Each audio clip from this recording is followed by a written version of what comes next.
안녕하셨습니까? 이 안식일 아침에 정말 우리에게 가장 소중한 분, 그리스도의 이름으로 또 이 교회의 주인이신 그분의 이름으로 여러분에게 인사를 전합니다. 네. 466장의 찬미를 들으니까 불현듯 김남규 집사님 생각이 떠올랐습니다. 제가 교회에 온 지 10년 됐는데요. 처음에 교회에 왔을 때 지금 서울교회 옮기기 전에 교회에서 안식일 오후에 그 앞에 앉으셔서 저 466장을 그렇게 부르셨어요. 저도 466장을 참 좋아하는 찬미였는데 그분의 생각이 났고 정말 그분을 빨리 만나야 되겠다는 생각이 들었습니다, 여러분. 자, 우리 하늘의 은혜를 구하는 그런 마음으로 오늘 아침 시간을 시작할까 합니다. 먼저 제가 여러분에게 가장 많이 알려드리는 성경 구절을 먼저 읽고 시작을 하겠습니다. 자, 여러분 다 함께 한번 읽어보시겠습니다. 시작.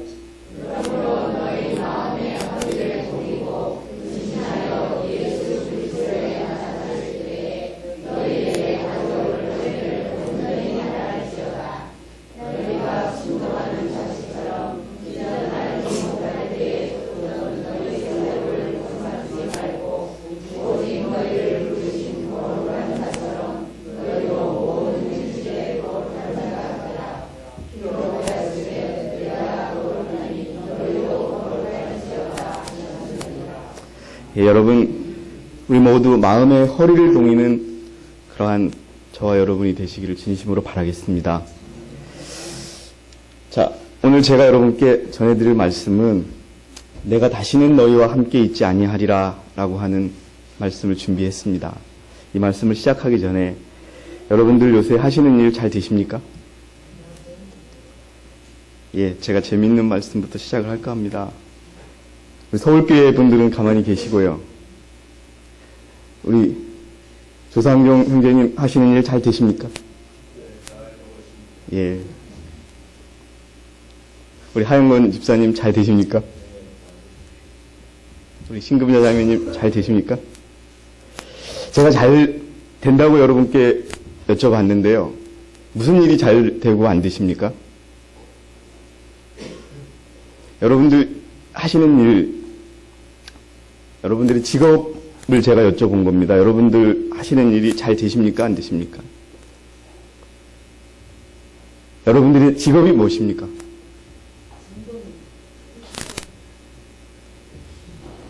우리 강동훈 집사님 직업이 뭐세요?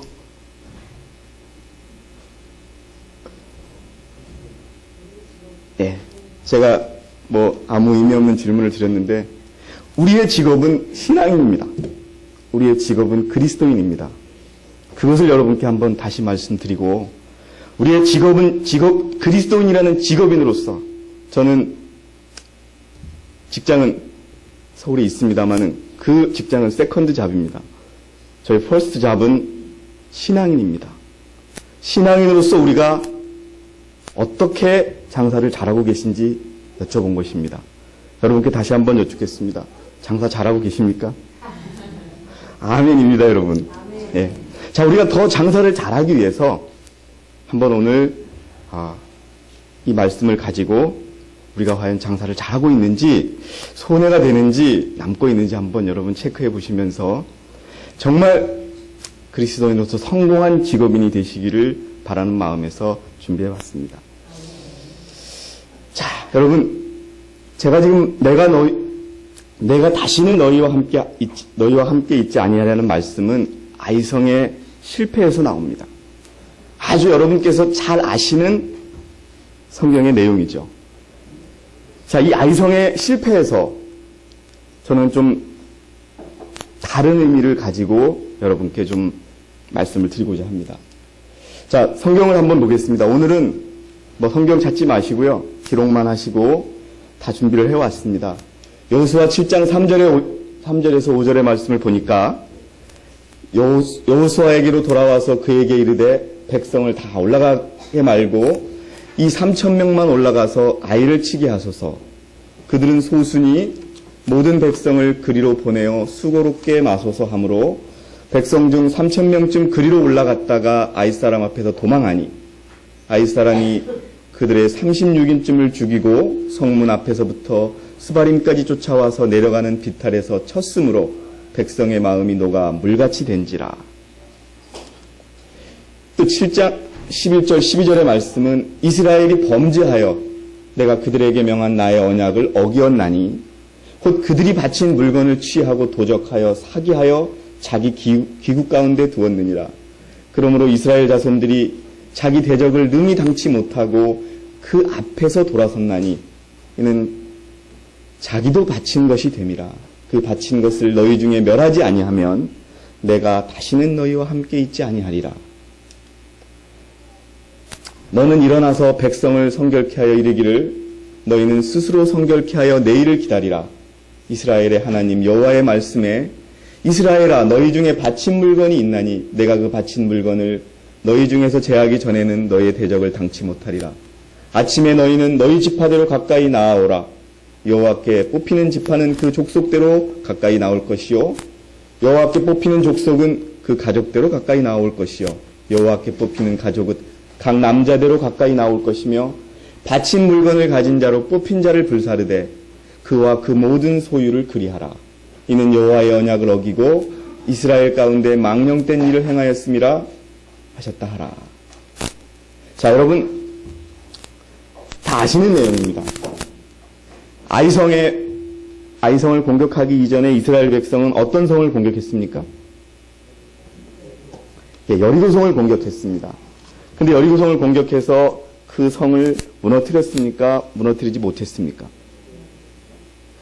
여리고성이라고 하는 난공불락의 성을 무너뜨린 이후에 아이성은 여리고성보다 작은 성이었습니다. 근데 그 작은 성에서 이스라엘 백성들은 패배하고 맙니다. 그 패배의 시기와 패배의 원인에 관해서 한번 여러분과 살펴보면서 우리 자신의 모습을 돌아보는 그런 시간을 갖도록 합니다. 아이성의 아이라는 뜻은요, 여러분 적어두십시오. 폐허라는 뜻이랍니다. 멸망이라는 뜻입니다.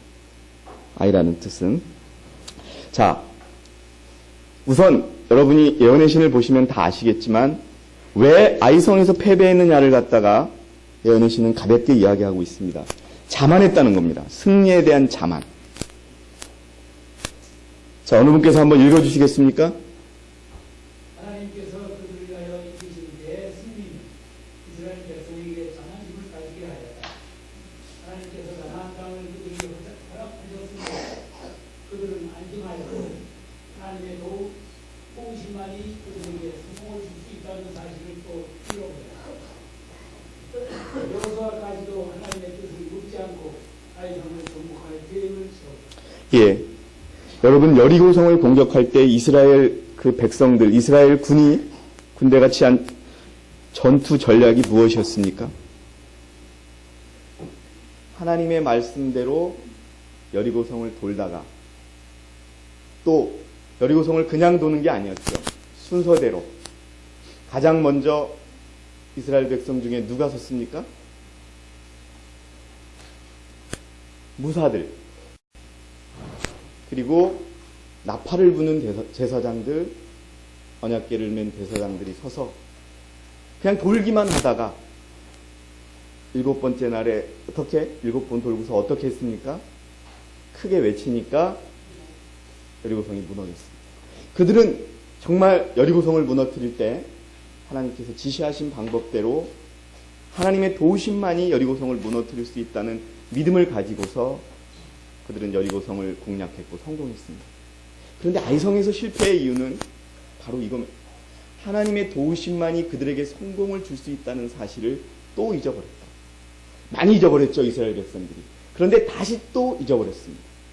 자, 이걸 기억해 주시고요. 또 한 가지는 하나님께서 당신을 신뢰하는 자들을 위하여 큰 일을 행하실 것이다. 당신의 백성이라고 공언하는 자들이 보다 큰 능력을 받지 못하는 이유는 무엇이다? 그들이 자신의 지혜를 크게 의지하고 여호와께서 저희를 위하여 당신의 능력을 나타내도록 그분에게 기회를 드리지 않는 까닭이다. 무엇이라고요? 자신의 지혜를 의지했기 때문에 결국 아이성에서 패배했었다라고 하는 그러한 원인을 선지자께서는 지적하고 있습니다. 자, 먼저 그러면은 단순한 패배가 아니라 아이성의 패배가 가지는 의미를 여러분들도 좀 아시겠지만 좀 색다른 의미가 있다는 생각이 듭니다. 아이성이 패배한 시기는요, 굉장히 중요한 시기입니다. 왜냐하면은 아이성에서의 패배를 가졌던 시기는 이스라엘 백성들이 광야를 헤매던 그런 시절이 아니라 가나안에 들어가서 패배했었다라고 하는 그러한 의미를 갖기 때문에 시기적으로 굉장히 중요하다고 봅니다. 자, 그림을 좀 보여드릴게요. 여기가 바로 여리고성입니다. 이 여리고성에서 조금 가면 아이성이 나오는 겁니다. 이 여리고성을 무너뜨린 이후에 바로 이 아이성에서 패배한 겁니다. 자, 여리고성 멸망 이후에 아이성이 패배하게 되는데요. 자, 그럼 여리고성이 무너졌다라고 하는 의미, 그것은 과연 어떤 의미를 갖느냐? 여러분이 다 잘 아시겠지만은 여리고성은요, 어떤 곳이었냐면은 여기 보시면 사치와 죄악의 소굴이었습니다. 그리고 신전이 있었고 육중한 성별들이 있었고 거만한 성읍이었다라고 나와 있습니다. 왜 거만했냐 하면요, 우상숭배의 본거지였습니다. 그런데 그 여리고성이 무너졌습니다. 여리고는 우상숭배의 본거지 중 하나인데 특히 달의 여신 아스다롯을 섬기는 곳이었습니다. 이곳은 가나안인들의 종교 중에 가장 비열하고 가장 부패된 모든 것들의 중심지입니다. 자, 다시 한번 여리고성을 무너뜨린 힘을 갖다가 제가 말씀을 드리겠습니다. 이거 말씀드리기 전에 이런 여리고성이 무너졌다고 하는 것은요, 무엇이 무너진 겁니까? 바벨론이 무너진 겁니다. 자, 이스라엘 백성들이 하나님의 지시대로 순종과 믿음으로 말미암은 의의 생활을 통해서 바벨론 성을 무너뜨린 후에 이스라엘 백성들이 실패를 하였다는 사실이 우리가 좀 더 집중해서 봐야 되고 우리가 좀 더 심각하게 봐야 될 부분입니다. 바로 우리가 실패할 수 있다고 하는 것을 하나님께서는 가르쳐주는 요인이기 때문에 그렇습니다. 여러분, 바벨론을 무너뜨린 후에 우리가 실패할 수 있다는 사실 얼마나 두렵습니까? 저는 두렵습니다. 큰 해침을 이뤄서 큰 해침을 통해서 세상의 바벨론을 무너뜨린 후에도 하나님의 교회가 실수하고 실패할 수 있었다는 그것을 우리가 한번 생각해 보면서 정말 우리의 모습, 교회의 모습을 되돌아보는 시간이 되어야 한다고 생각합니다. 자, 여리고성을 무너뜨린 힘도 뭐였느냐? 이스라엘 사람들이 자기 힘으로 승리를 얻은 게 아니었다는 겁니다. 그 정복은 전부 absolutely 100% 요만큼도 이스라엘 백성들의 힘이 아니었습니다. 전부 하나님의 능력으로 이루어졌다는 겁니다. 그 성벽과, 그렇기 때문에 그 성벽과 무너짐으로 인해서 포획했던 모든 것들은 하나님께 바쳐져야 했다는 겁니다. 또 가나안 정복은 우리가 이루어야 될 성화와 완전함을 위한 우리의 과제는 우리 자신의 힘으로 싸울 싸움이 아니라 또 여기 보십시오. 그들은 다만 하나님의 뜻을 집행하는 도구에 불과하다는 것. 그렇기 때문에 그들이 재물이나 명예를 구할 것이 아니요 그들의 왕 여호와께 영광을 돌려야 한다는 사실에 깊은 감명을 받아야만 합니다. 자, 여러분, 혹시나 그런 생각 갖고 있지는 않으시죠? 제가 왜 10년 전에 김남규 집사님 말씀을 드렸냐 하면은 10년 전에 믿음으로 말미암은 의라는 것을 어렴풋이 받아들였을 때 제 안에는 아무런 생각이 없었어요. 그냥 말씀이 내게 가르쳐 주는 대로 그냥 순종할 뿐이었습니다. 그런데 지금 내가 말씀을 조금 안다고 하는 지금에 나는 많은 생각을 하게 됩니다. 내 생각을 붙이게 되고 이유를 달게 되고 내 상황을 하나님께 말하는 그런 신앙으로 가고 있는 겁니다. 어쩌면 내가 아이성의 실패를 밟고 있는지도 모른다는 생각이 들어서 여러분께 이런 말씀을 드립니다. 우리가 이 교회에 들어온 이상 우리는 우리 자신을 완전히 잊어버려야 된다는 사실을 이 교훈에서 우리가 얻을 수 있는 것입니다. 그렇지 않으면 우리는 아이성이라고 하는 작은 성, 여리고성에 비해서는 성도 아닌 성입니다.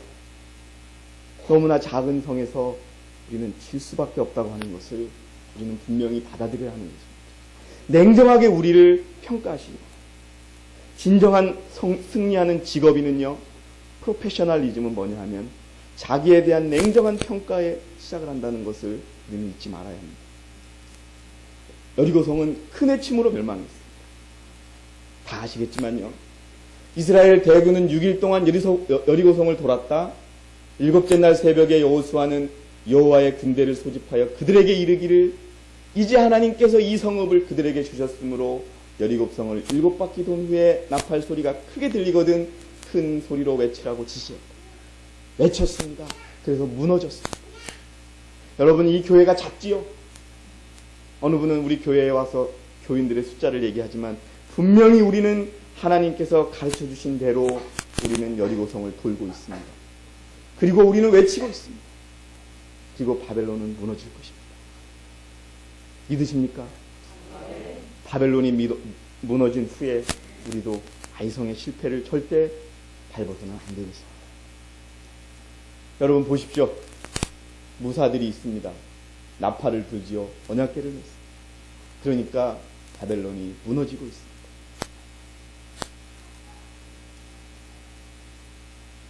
천사들이 그 힘센 천사를 돕기 위하여 하늘에서 날아왔으며 나는 사방에서 들려오는 소리를 들었다.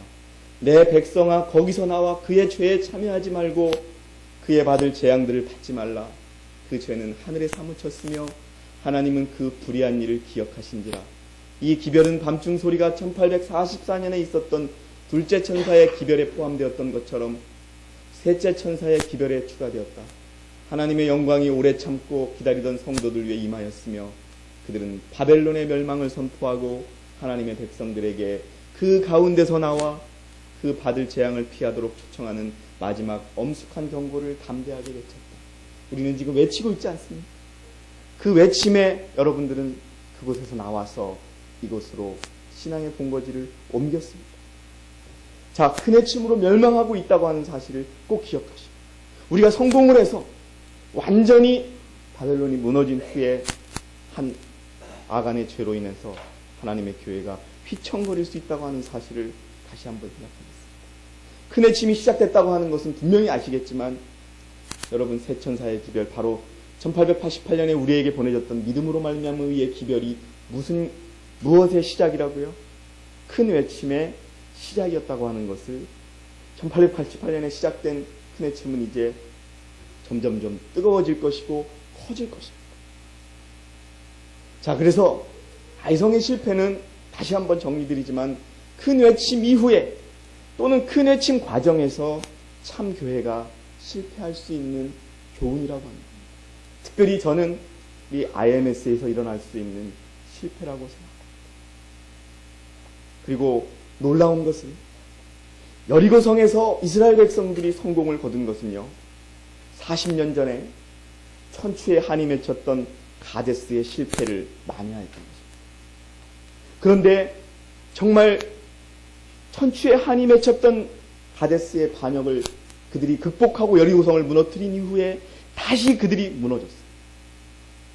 1888년에 일어났던 반역을 우리가 만회한 이후에 우리 자신이 또 실패할 수 있다는 것을 우리가 한번 이 교훈을 통해서 꼭 부여잡고 무엇을 우리에게 가르쳐주고 있는지 한번 꼭 생각하십니다.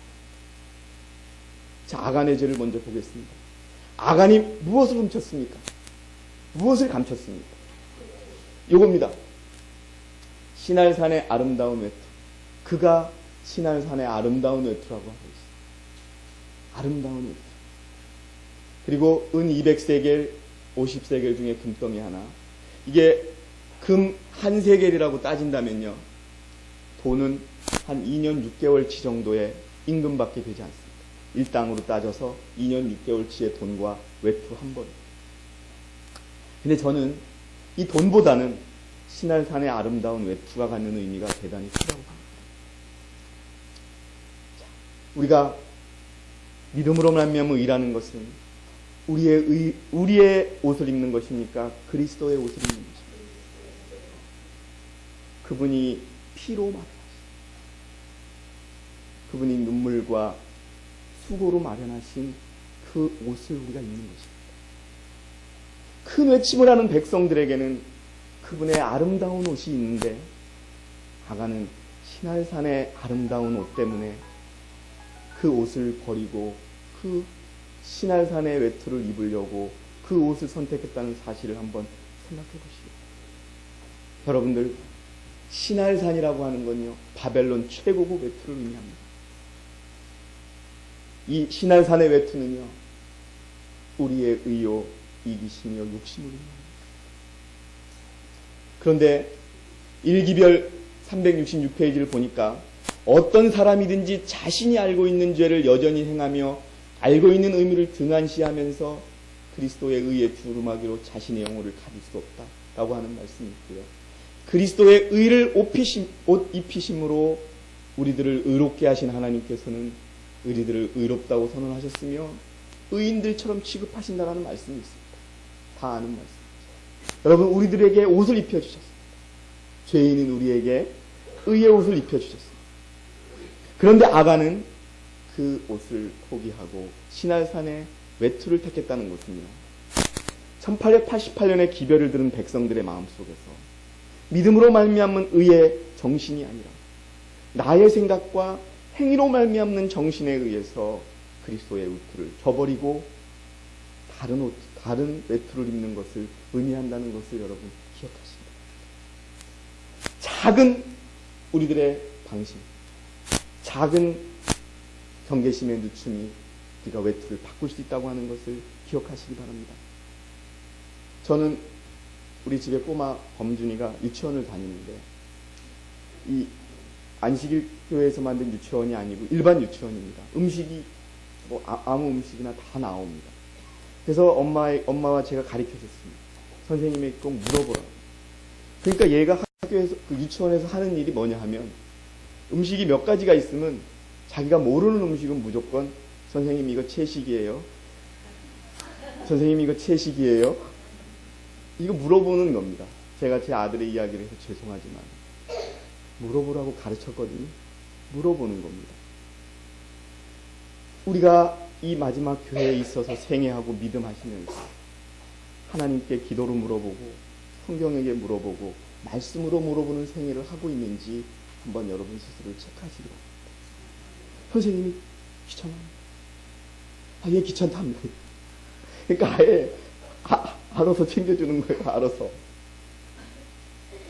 그런 마음으로 우리를 봐야 됩니다. 말씀은 그렇게 우리에게 숙명으로 받아들여야 됩니다. 그렇지 않고는 우리는 아간의 죄를 답습할 수밖에 없습니다. 자, 여러분, 우리의 더러운 자신의 의의 옷은 아름다운 두루마기를 입기 전에 반드시 제거되어야 합니다. 하물며 입혀주신 옷까지도 자기가 벗어버린 아간의 죄는 정말로 여러분 큰 의미를 갖는다고 하는 것을 기억하시기 바랍니다. 그리스도의 의의 옷보다 신할산의 외투를 선택한 죄가 크다는 겁니다. 우리도 택할 수 있다고 하는 것을 기억하시고요.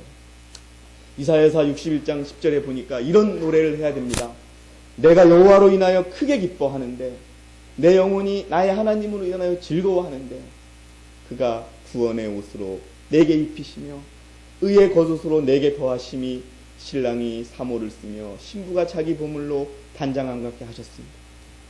여러분, 그리스도께서 우리에게 입혀주신 그 옷에 감사하시기 바랍니다. 그것보다 소중한 옷이 없습니다.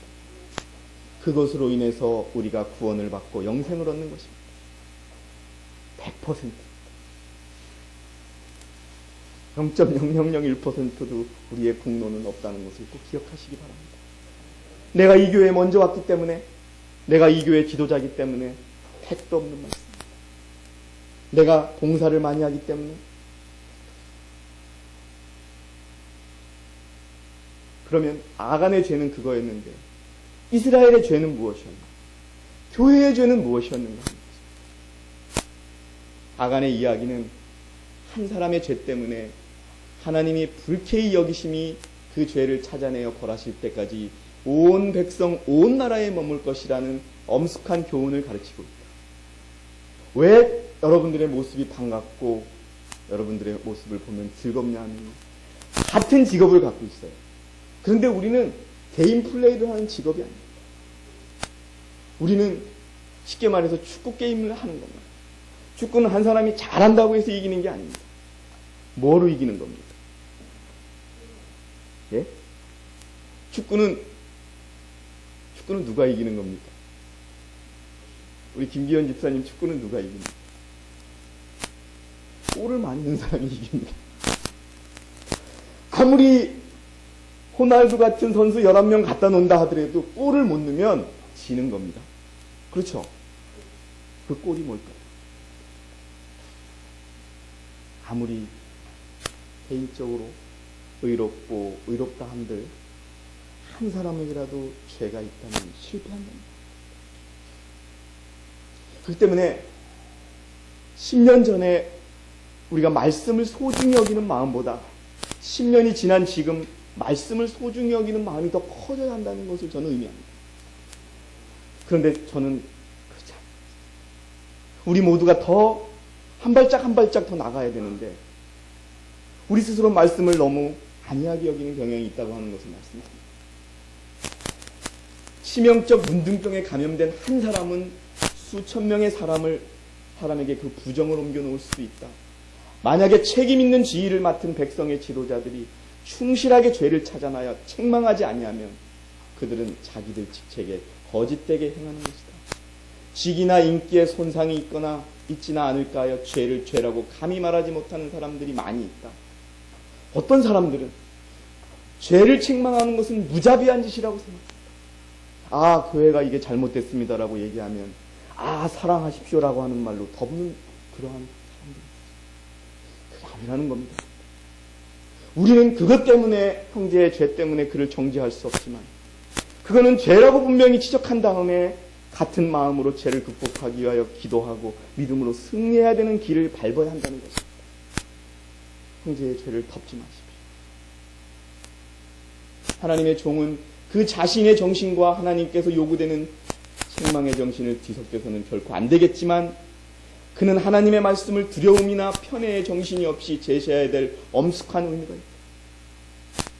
혹시 여러분들 우리가 죄를 용납하는 교회는 아니겠지만 죄로 갈 수 있는 정신을 용납한다든지 혹은 우리의 마음을 뺏길 수 있는 정신을 용납하고 있다면 분명히 그거에 대해서 지적하고 그것을 이기기 위하여 우리 마음의 허리를 동이는 그러한 저와 여러분이 되어야겠습니다.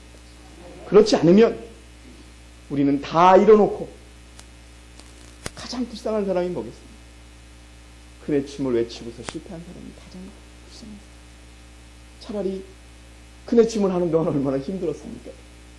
무엇을 마음대로 하실 수 있습니까? 서울교회 어떤 청년이 할 수 있는 게 없다고요.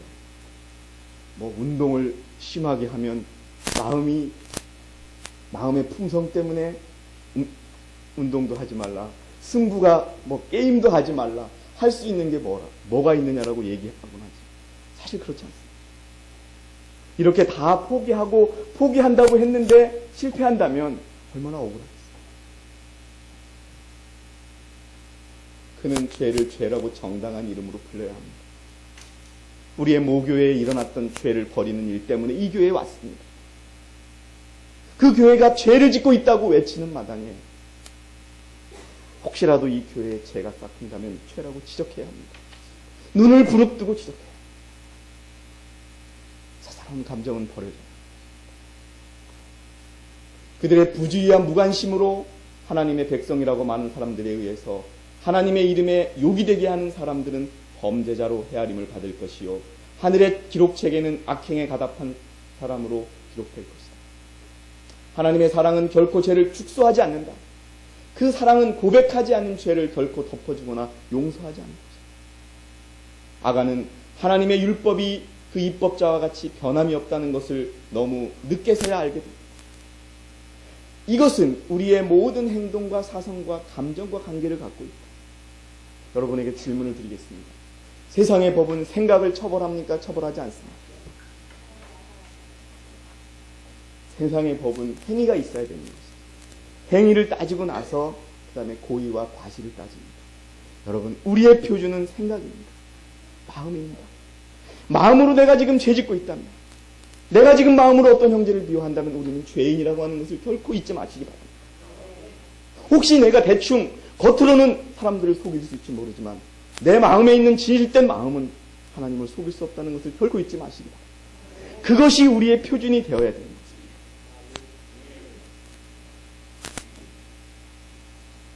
이것은 우리를 뒤따라와서 모든 행동의 은밀한 동기에까지 미친다.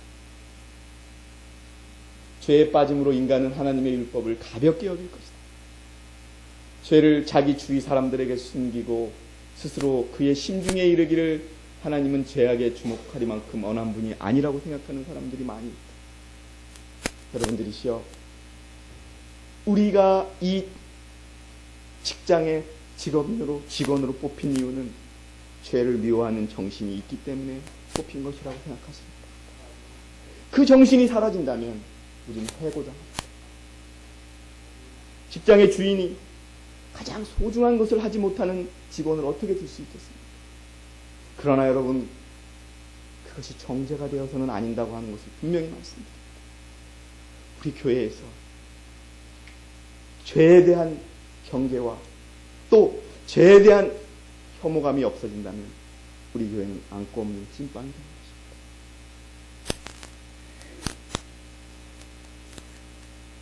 마음의 순결은 생애의 순결을 낳는다. 죄에 대한 모든 변명들은 부질없는 일이 된다. 하나님께서 그 사람을 쳐서 증거하실 때 누가 그 죄인을 위하여 탄원할 수 있겠느냐. 여러분들이시여, 우리의 기준은 마음입니다. 여러분은 다 아십니다.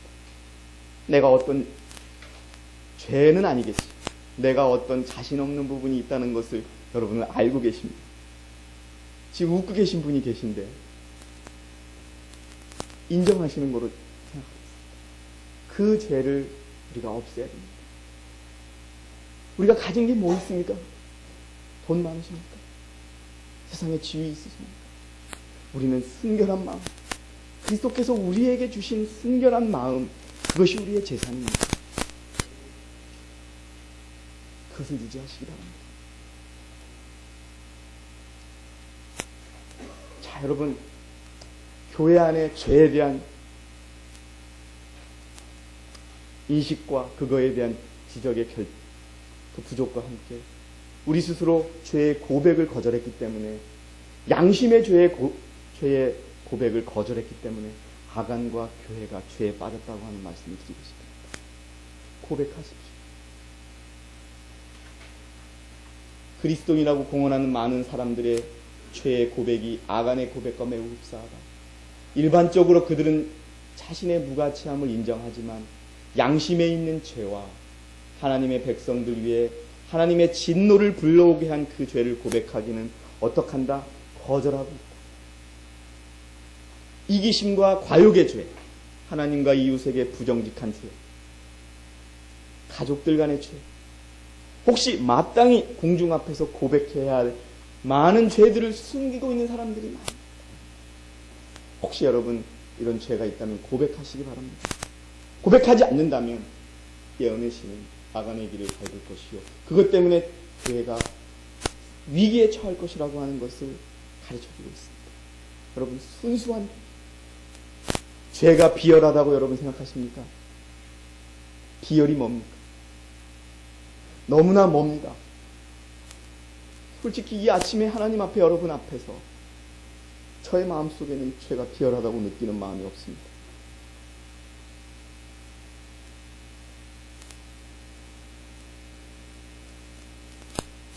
그렇다고 해서 고백하지 않은 죄가 없지도 않습니다.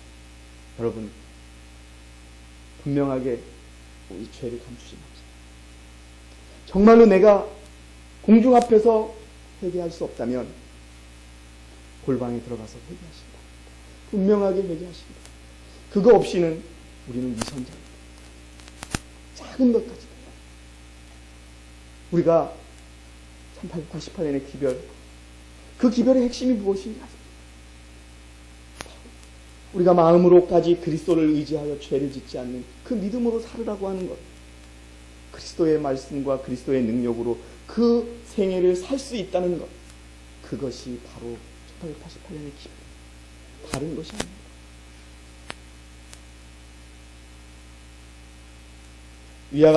위에 말한 이 같은 일반적인 고백은 하나님 앞에 영혼을 진정으로 겸비하게 낮춘 결과가 아니다.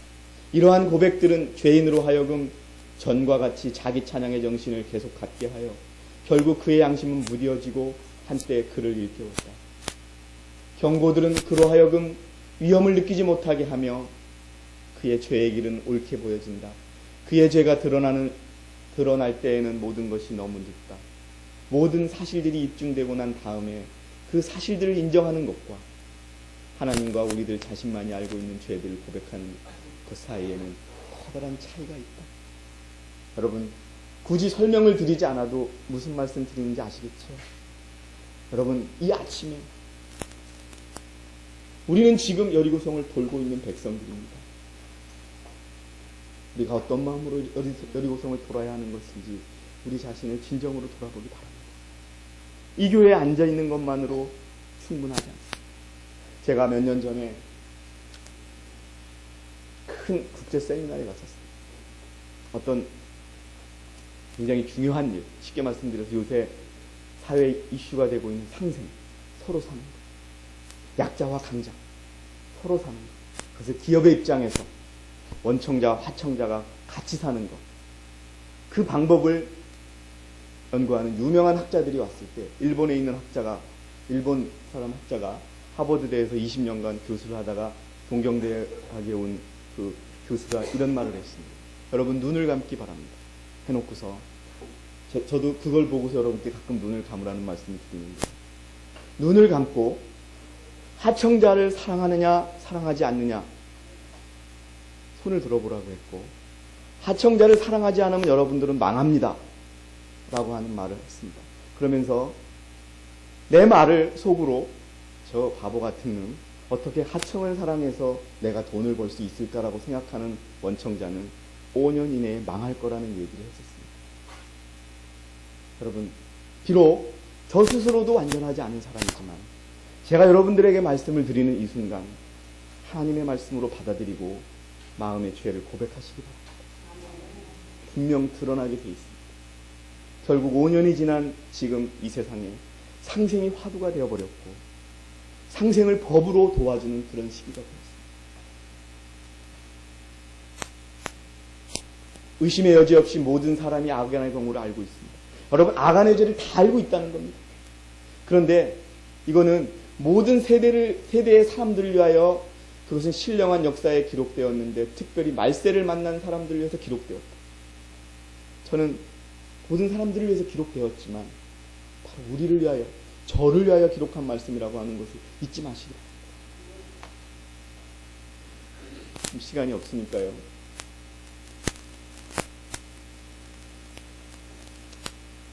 읽겠습니다. 백성이 그 원수들 앞에서 수치스럽게 후퇴할 수밖에 없게 된 것 때문에 여호수아는 하나님 앞에 엎드려 울었다. 자, 너희에게서 나의 임재를 까닭도 없이 거두어 내가 수치를 안겨 주었겠는가? 하나님께서 묻으시는 겁니다. 까닭도 없이 하나님께서 당신의 백성들을 버리셨겠는가? 아니라는 겁니다. 그분께서는 그의 기도가 응답을 받을 수 있게 되기 전에 그에게 해야 할 일이 있다고 여호수아에게 말씀하십니다. 그것은 어느 교회에서든지 저들의 흑암의 원인을 찾지 아니하고 저들 속에 있는 학대에 대해 알아보지 아니한 죄이다. 이건 어느 교회에 보내는 서신의 일부입니다. 무슨 교회는 그들 속에 있는 잘못, 저들에게 임하는 하나님의 축복을 가로막는 잘못에 대해서 좀 더 자각할 때까지 살아있고 번영하는 교회가 될 수가 없다. 여러분, 어느 분이 그렇게 말씀하십니다. 왜 하나님의 교회에 이렇게 전도가 안 돼요? 전도가 안 되는 원인은 우리에게 있다고 하는 것을 기억하십시오. 분명합니다. 그 원인을 찾아보십시오.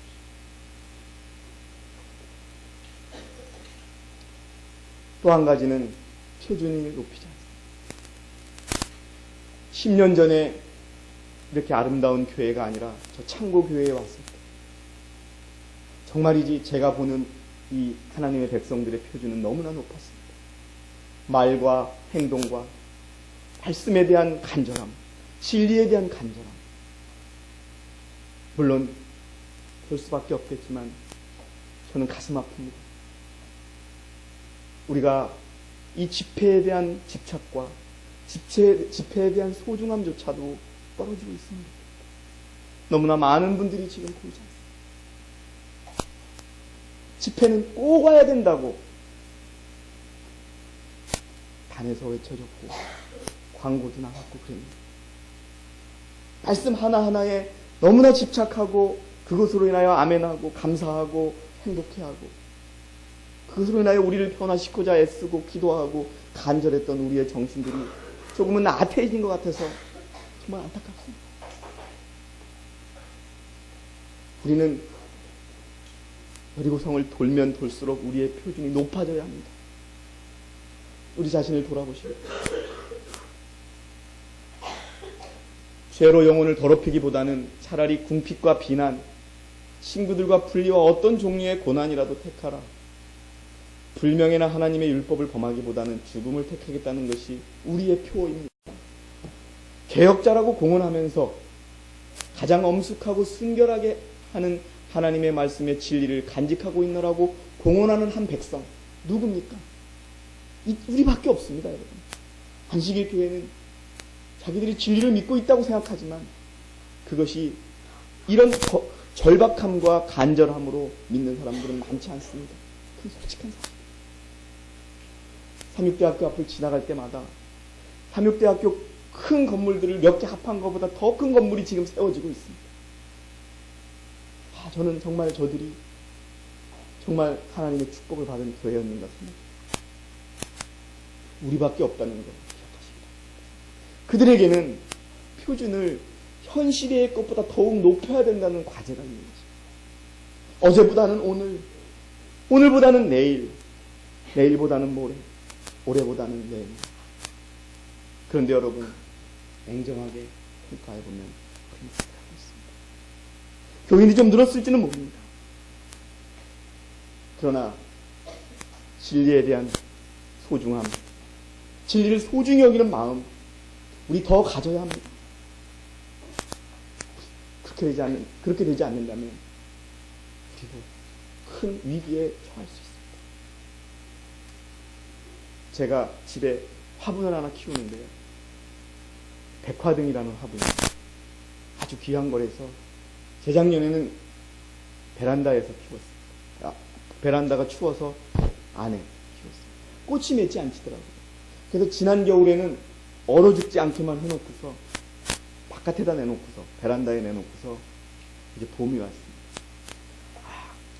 거의 얼어붙을 것 같은 그 나무에서 싹이 돋고요.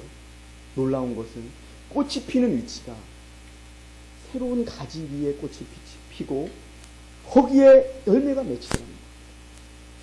믿음은요, 자라나지 아니하면 열매를 맺을 수 없다는 것을 배웠습니다.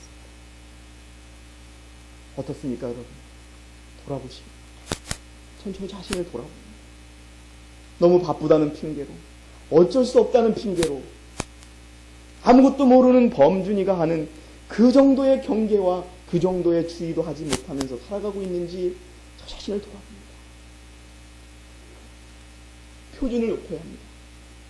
더욱 높여야 됩니다. 아닌 건 아닌 겁니다. 어떤 식으로도 자신을 말씀에 합리화시키는 일들이 이 교회에서 일어난다면 후퇴입니다. 다른 사람들이 감염되지 않도록 교회 안에 있는 죄와 죄인들은 신속히 처리되어야 한다. 다른 사람들이 감염되지 않도록, 죄송합니다. 제가 편집하는 과정에서 2번 했고요. 아간과 같은 사람들에게서 장막을 정결하게 하기 위한 더욱 철저한 사업을 하는 데는 진리와 순결이 필요합니다.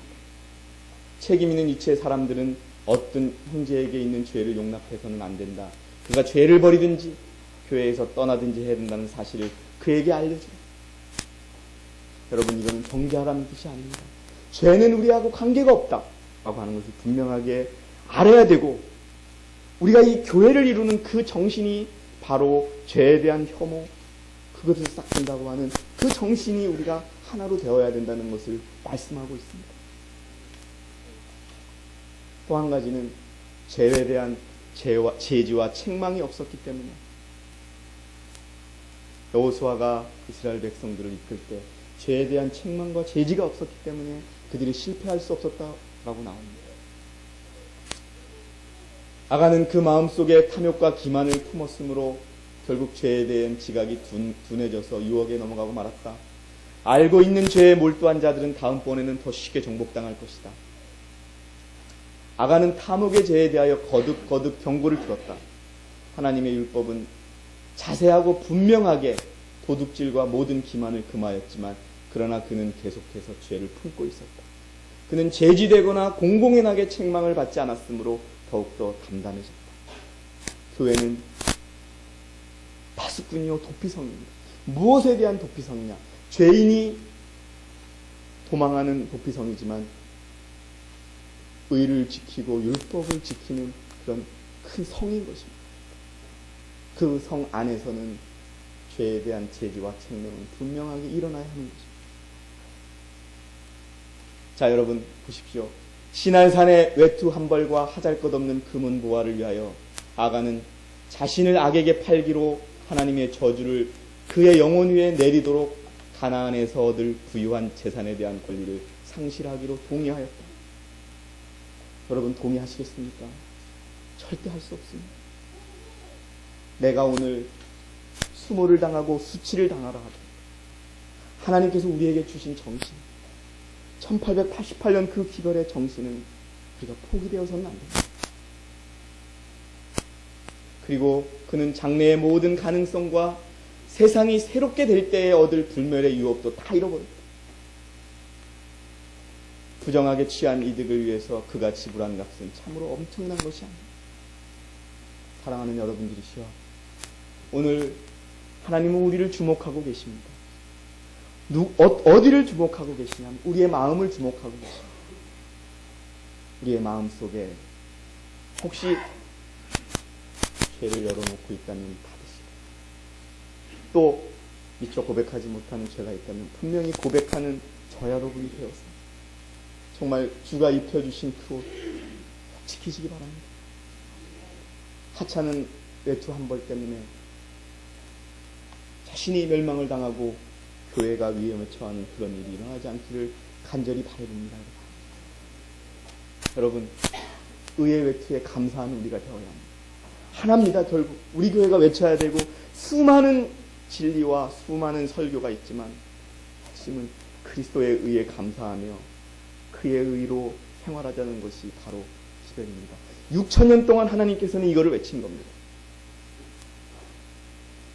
어느 분 좀 읽어주시기 바랍니다. 크게.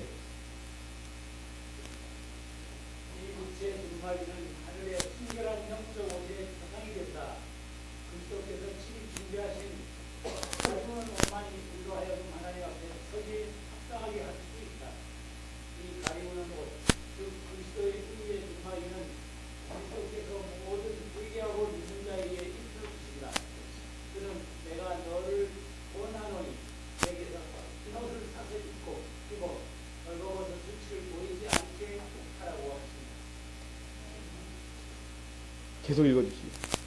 그럼 의의 우를 입는다는 것이 무엇이냐? 여러분 다 아시는 겁니다. 우리가 우리 자신을 그리스도께 바치는 때에 우리 마음은 그리스도의 마음과 연합되고, 우리의 뜻은 그의 뜻에 뜻 안에 합병되고, 우리의 정신은 그의 정신과 하나가 되고, 우리의 생각은 그에게 사로잡히게 되고, 드디어 우리는 그의 생애를 살게 된다. 이것이 곧 의의 옷을 입는다는 뜻입니다. 예, 여러분. 우리가 우리 자신을 그리스도께 바치고, 그러면 우리 마음이 그리스도의 마음과 연합되고 하나가 되고, 우리의 뜻은 그의 뜻에 합병되고. 합병이 뭡니까, 여러분? 자, A사와 B사가 합병을 하는데 A사가 B사를 합병한다고 합니다. A사와 B사가 같이 합병한다고 안 합니다. 합병은 하나가 하나에 들어가는 겁니다. 그래서 B사가 A사에 들어가서 A사가 되는 것이 합병입니다. 합병입니다, 여러분. 그러니까 B사는 없어지는 것이 합병입니다. 그러니까 우리의 뜻이 그리스도의 뜻 속에서 없어지는 것이 합병입니다. 내 뜻을 요만큼이라도 가져가는 것은 합병이 아닙니다. 법적으로 합병은 여러분 멀지라고 합니다. 멀지. 흡수한다는 뜻입니다. 합병하십시오, 여러분. 합병되십시오. 참 죄송합니다. 그리스도의 뜻에 합병되십시오. 그리고 나면 정신이 하나입니다.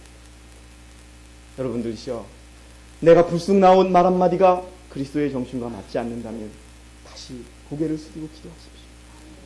내가 불현듯 내 마음속에서 그리스도의 마음과 같지 않는 마음이 생긴다면 기도하십시오. 합병이 아닙니다. 옷을 입은 것이 아닙니다. 다감과 같이 신할산의 외투를 아름답다라고 외치는 그런 죄인이 될 뿐입니다.